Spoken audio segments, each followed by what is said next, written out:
Mimi naitwa Festo Swai, lakini jina maarufu naitwa kama Swai Magari TZ kwenye mitandao ya kijamii. Nadhani watu wengi watakuwa wananiona mitandaoni kwa sababu mimi ni mfanyabiashara pia wa magari. Ndio. Bwana, mimi pia ni muhanga wa ajali iliyotokea hapa eneo la Boko Msikitini. Na muhanga kwa sababu ya gari yangu aina ya Subaru Forester ile pale unaiona, na yenyewe ni moja ya magari ambayo yamepata hasara kwa sababu ilikuwa eneo la gereji, na inasemekana majira ya saa 10 alfajiri gari hii kubwa aina ya Howo ya tipa ya mchanga iliacha barabara na kuingia pembezoni na kuharibu mali za watu kama eneo la gereji, ilivaa gereji pamoja na manyumba kama ilivyoonekana, imegonga nyumba za watu na uharibifu mkubwa sana.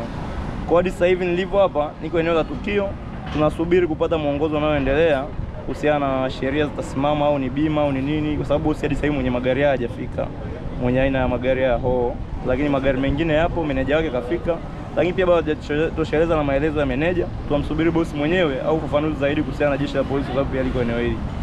Gari yangu imeharibika tu bumpa la nyuma pamoja na buti kwa sababu ilikuwa imepaki kwa mbele ya gereji. Kwa hiyo magari yaliyoathiriwa ni kama hii ya Toyota ST ambayo mmeiona na Benz, kwa hiyo zimepigwa kwa nyuma ndio zikawa zimeivaa ile gari yangu kwa mbele.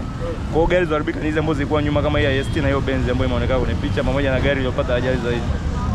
Gari yangu ilikuwa imekaa, imegeuka, imeiangalia gereji, imenyooka kwa kwenda mbele hivi, lakini ilivyopigwa magari ya nyuma yalivyopigwa yakawa imeisukuma na yenyewe imevutwa uelekeo wa gari, yani ikageuka ikakaa vice versa kwa sababu ya mwelekeo wa magari yalivyoivuta hivi.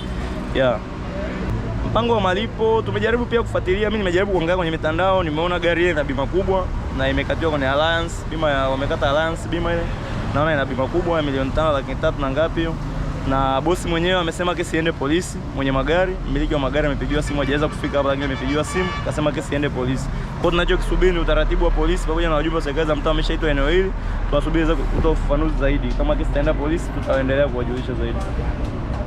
Taarifa ya dereva hajakutwa katika eneo hili, na hadi sasa hivi tunavyoongea wamekuja madereva wa kampuni wengine sababu magari yao mengine yamekuja kupaki hapa kushuhudia ajali, lakini hadi sasa hivi dereva hatujui alipo wala tumjui ni nani na hawezi kumsema kwa sababu ya hofu pia ya wananchi wamejaa katika eneo hili.